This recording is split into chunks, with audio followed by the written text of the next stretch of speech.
This is a global gap that exists between supply and the demand for water. Okay, so this talks about the growth that we have, a 2% growth, very meager growth, versus the capacity of water that exists. All right. On the background of this, you must understand that the basins of water that exist around the world are depleting. They are coming down. They are not growing. Yeah. Now, to read this in a more effective way, what it means is that our water requirement to 2030 is going to go up by 53%. That's the water requirement that we are demanding because of growth of industry, because of growth of population, because of growth of need. Okay? But our reservoirs are coming down by 40%. That's not a nice balance to have. Our needs are going to be more, but our water requirement is going to be that much less.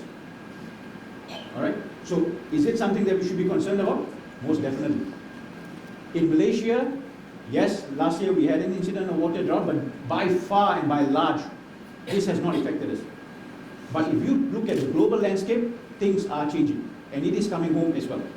Okay? So some examples, before I go into some examples, just to understand this, if you look at the world, this is the world map, and to show you where this water scarcity exists. The blue part is where you have little or no water scarcity. That's why it's blue. There's a lot of water. And you see North America, South America, part of Europe, Malaysia, Southeast Asia, you see all blue. Rains every other day. We've got a lot of water here. So we are all blue. There's no water scarcity.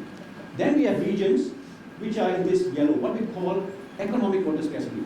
It means there is water, but we have a lot of economic activities that are drawing up water. Agriculture that is pulling the water.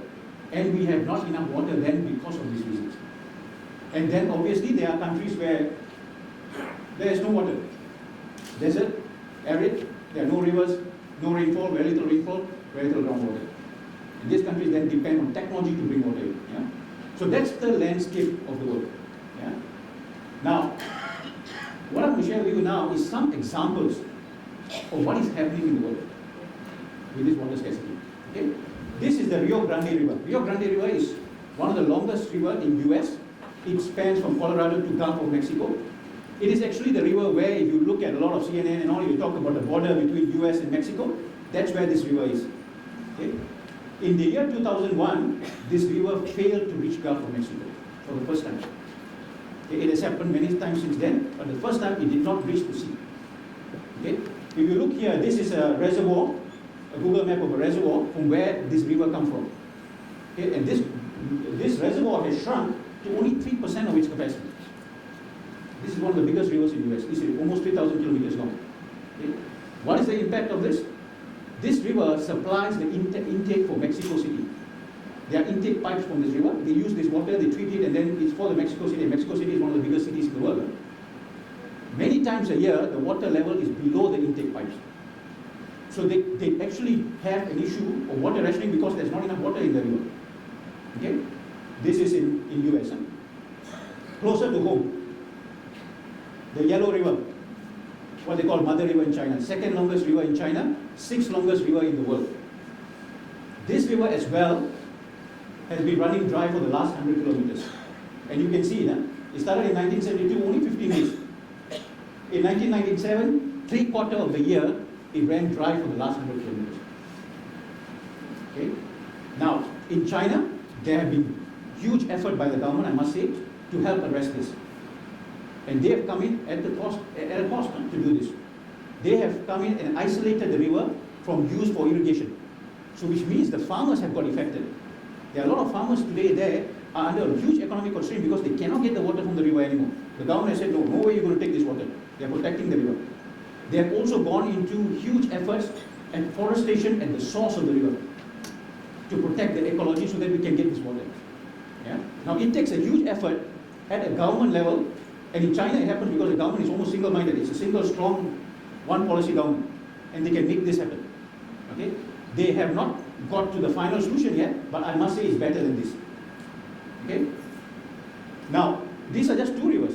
If I talk about another river, I don't have a photograph here, but I'm going to share with you the river called Indus River. This is in Pakistan. Okay? And Indus River today is also one of the longest rivers and is the main water supply in Pakistan.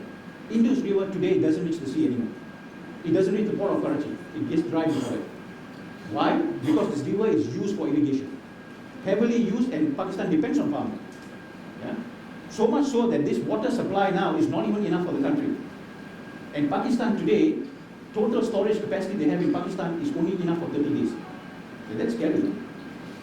30 days of storage of water in a country like Pakistan. Right? So you can see in many different areas, it's not just an issue in US, Rio Grande, it's not an issue in China, it's in Pakistan. Yeah? It's also in Lake Aral. This is in Kazakhstan, and this is coming from the old Russian days. Lake Aral used to be 68,000 square kilometers back in the 1960s. Today is 17,160 square kilometers. It is shrunk by 290%. Okay? It used to be the fourth biggest lake in the world in the 1960s. Today, it's a fraction of the size. And that's the lake. Imagine how it's come today. Today is a fraction of the lake it was. The reason? The rivers they supply it, there are two Jaral rivers that supply this. Both the rivers have dried up. Again due to irrigation, again due to farming, and also to global warming. The natural source of supply for this water is also drying up. Okay? So these are some examples I'm sharing with you around the world in issues we are already facing today around water supply. These are real issues, right?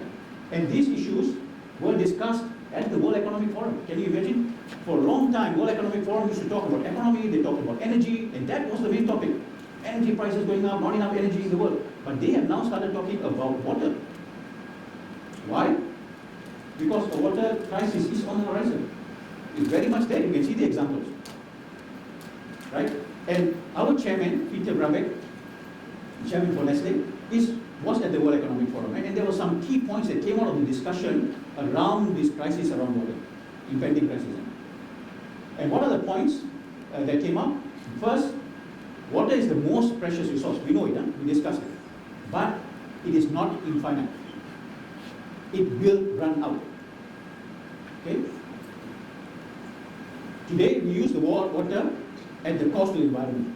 We use water, we use it for irrigation. But as we do this, we are drying up the source of the water. Ecology is changing. Yeah? So the entire dimension around the environment and ecology of the source of the river is totally changing. Right? So we are doing it, we are using water, but at the cost to the environment. Yeah? Tomorrow, we will run out of water far before we run out of energy. And the sad thing is we talk more about energy than we do about water. It's always on our mind. We're talking about energy prices going up. Don't know whether tomorrow there's enough fuel, don't know whether tomorrow there's enough gas. But guess what, guys? That will be the problem least of our concern. We will run out of water far before we get there. Right? We are misusing water because there is no value to the most precious resource. How much do you pay for water? In Selangor, you don't pay for the first 15 cubic meters. So how do we appreciate water? We don't. It's free. Right? How do we have this conservation mindset? Petrol, yes, because we pay for it. Gas, we pay for it. That's the important part. Worldwide, we're not paying enough for water. That's the reason. We don't value it. Without an assured water supply, there will be no future. This is all coming out from the Global Economic Forum. These were discussion points that came out from there. So water is in a serious area right now. It's in serious consideration. Okay? Now, that was the global landscape. Right? What about us? Where are we in Malaysia in this situation? All right? So, just to give a bit of background about water in Malaysia, we have something like 2,940 millimeter of rain. All right? Then this rain comes down, there is surface runoff. That means it gets channeled into rivers, drains, everything, and it goes out to sea. We have some groundwater recharge that goes back into the ground, and evaporation. All right? 51% is surface runoff. 40-odd% goes to evaporation. Only about 7% goes back to ground recharge. Yeah? And that's the water that we depend on, to some extent. The aquifers and all that, because they feed natural rivers, also some catchment, right? But what is happening is our development of the catchment. Remember, today we are developing like crazy in Malaysia. We are building everywhere. if you take away the water catchment, there is no way this water is going to find its way to the reservoirs that we have. That's why a lot of us asked the question, right? Last year we had Selangor dam issue. We said, why is it not the dam is not getting full? It rains every day.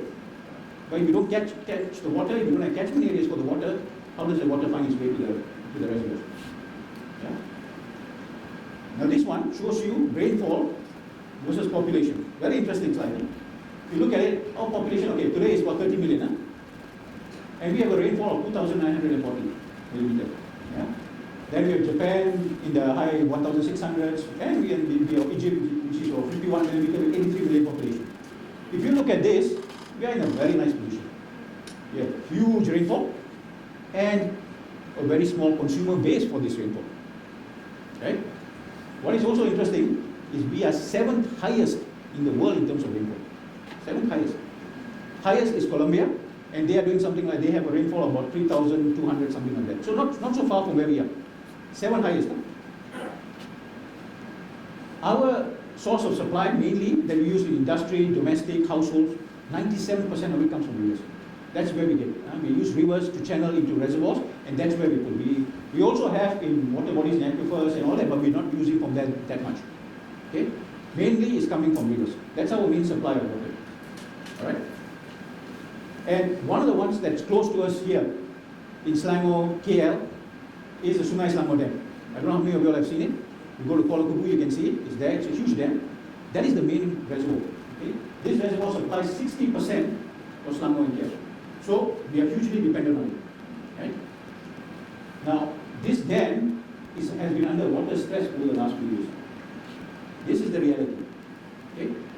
This graph, sorry, is not very clear, or maybe I'll guide you through it. This shows the dam level at peak capacity. And every year you can see there's a period here where it goes down and comes back up. That's the drought season.